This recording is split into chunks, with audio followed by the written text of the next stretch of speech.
Hey everybody, so you want to move to Russia. I'm going to produce 2 or 3 videos just sort of detailing the process of applying for temporary residency under the new decree, the 702, to get a 3-year effective free pass to come and live in Russia. Now, there are many quirks depending on what region you're in, but what I'm basically going to outline in this video is the documents that you're going to need. And there's a couple of important things that you're going to need to know.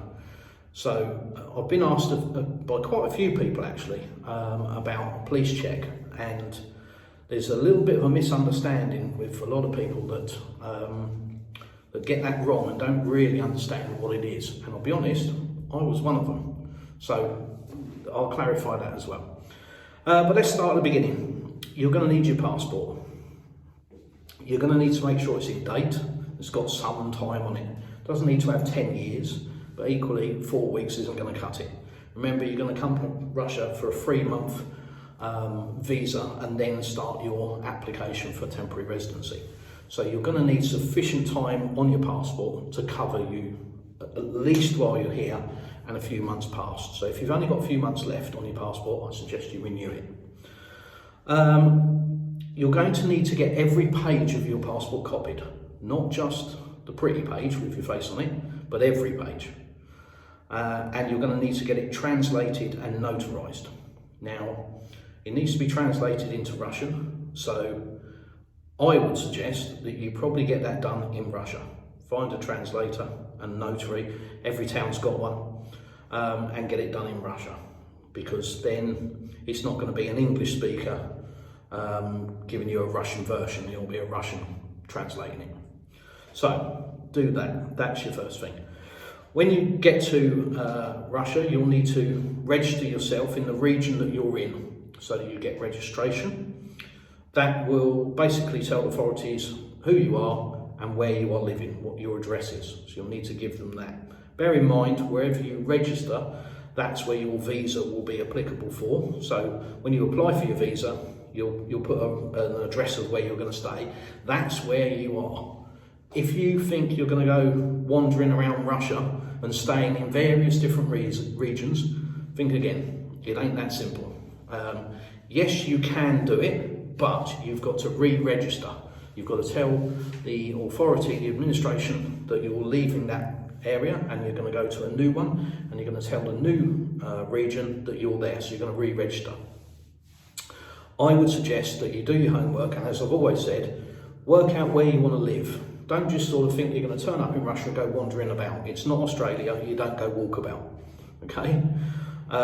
So do a bit of research. Start with the climate you want to live in. I've said this many times. What kind of climate do you want to live in? Because you've got every climate in Russia.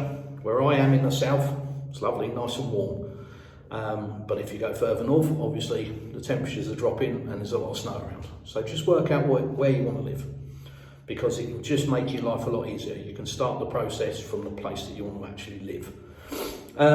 So once you get to Russia, you're going to go to the local administration office and you're going to register yourself. They're going to give you registration. You're going to need to copy that. You're going to be given a migrant card, which is a small piece of paper. It's about the size of your passport, if you're talking about a UK passport.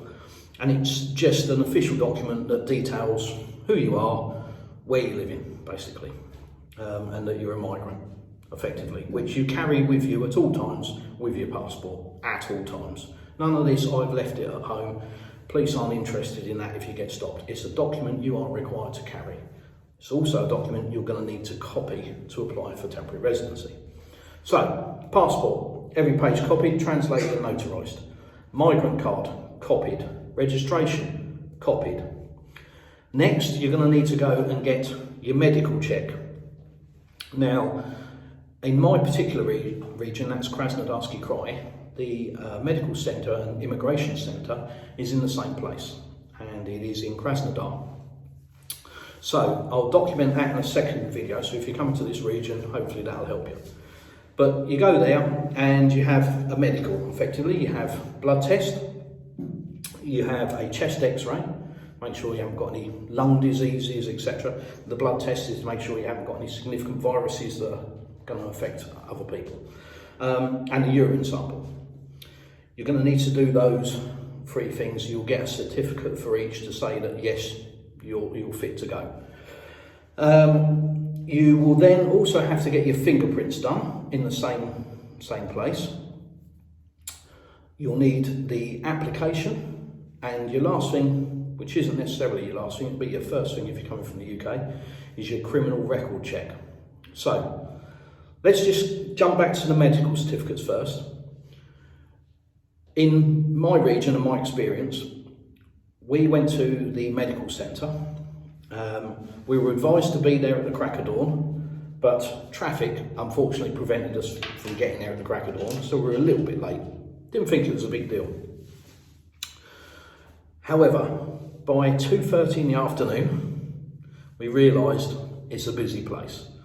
And at that point, we'd gone through the medicals. I'd had the chest x-ray, urine sample, and all of that part was really quick, but you're sitting around waiting.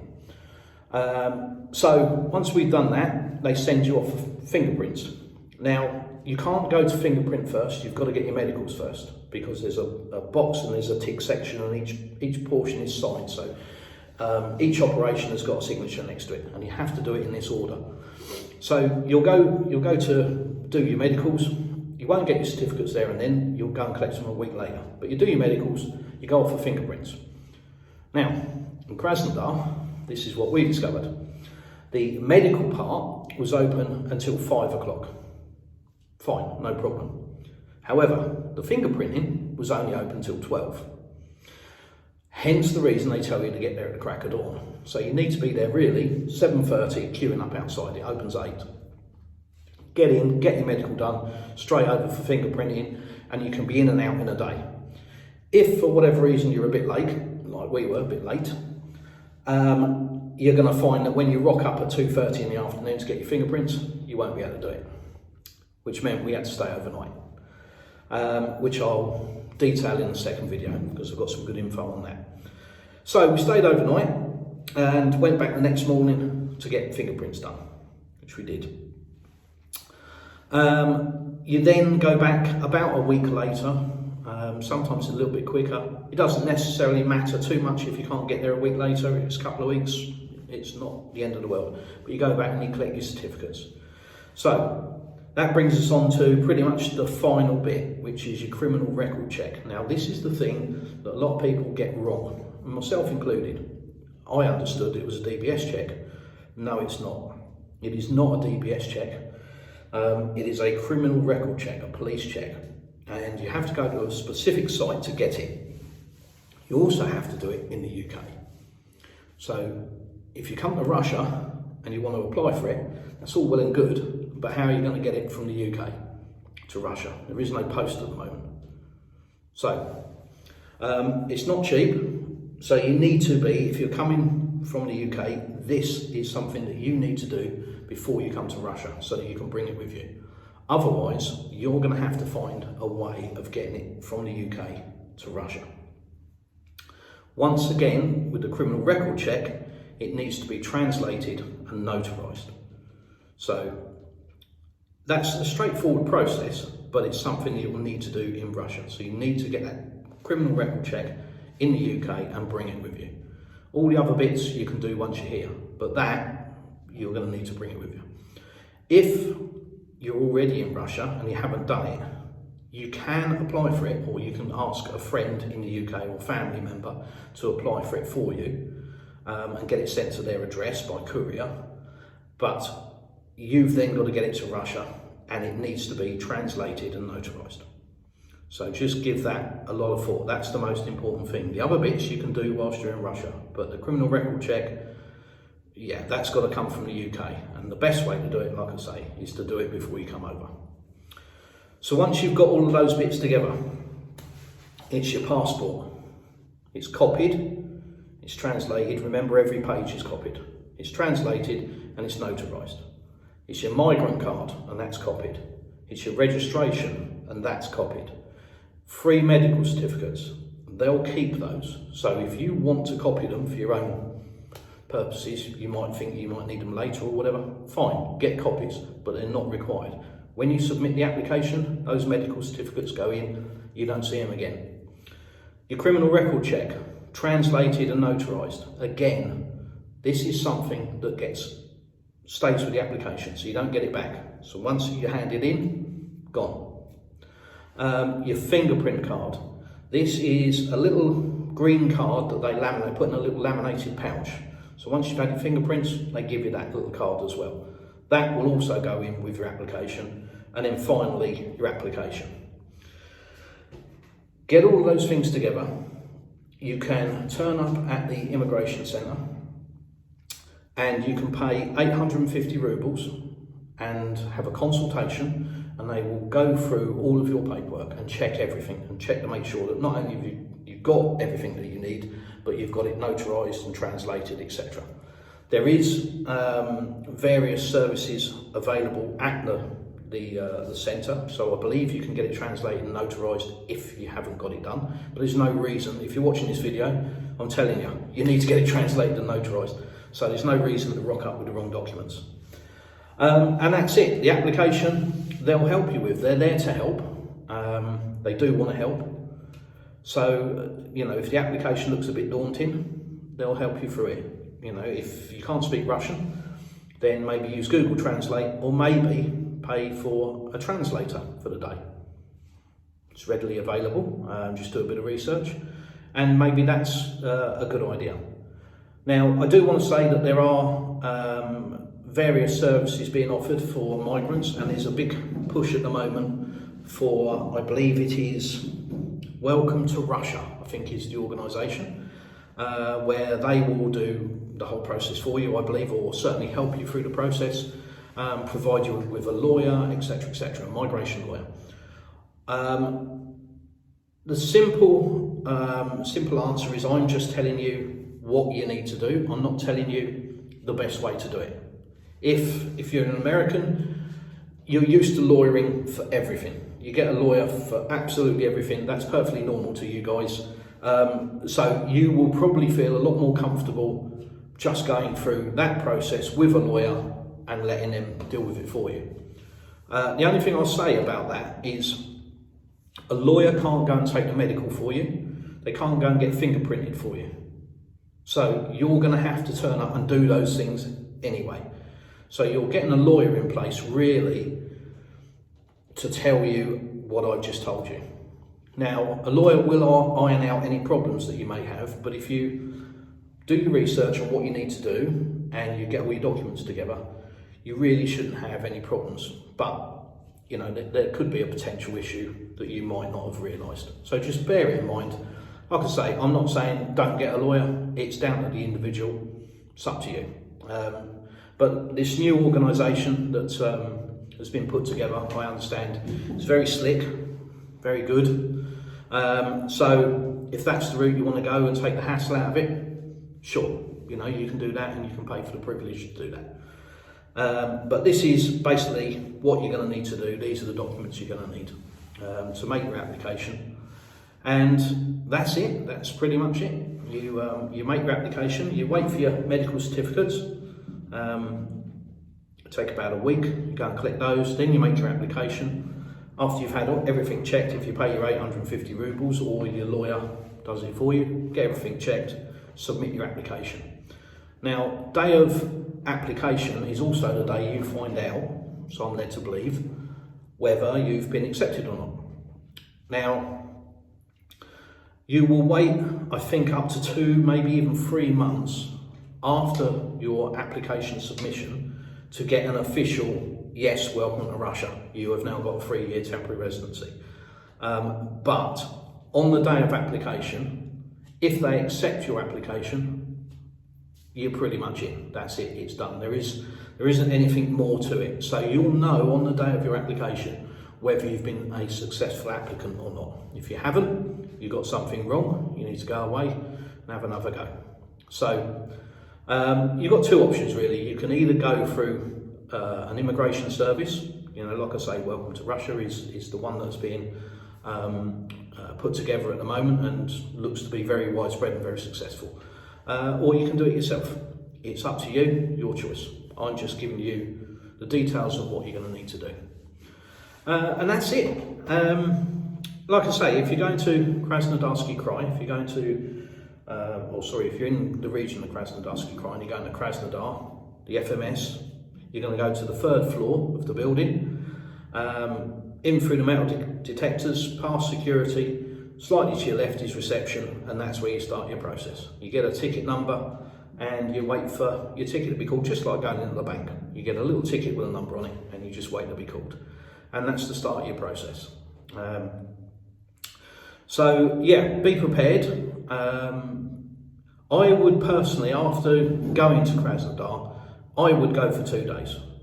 Rather than get in there at the crack of dawn like everybody else does, being in a big queue, a big bundle to try and get in the door, and desperately trying to get through all the medical stuff before 12 o'clock, before the fingerprinting shuts. I would just resign myself to getting the medical part of everything done on one day and go back the next day for fingerprints. Krasnodar's a beautiful city, so why not have a night there? And that's exactly what we did. And by fluke, you will see in the second video the hotel that we found. It's absolutely perfect location wise. It's a lovely hotel, and like I say, in the second video I'll detail that. So that's my recommendation. Plan to go for 2 days, stay overnight, enjoy the city, go to Galitsky Park, have a look around. There's more to Krasnodar obviously than just the park, but it's a beautiful park. Have a good look around, drink some wine maybe, and enjoy Russia's hospitality, enjoy the hotel if that's what you want to do, and then go back the next day and get your fingerprints done. And that's it. That's the start of it.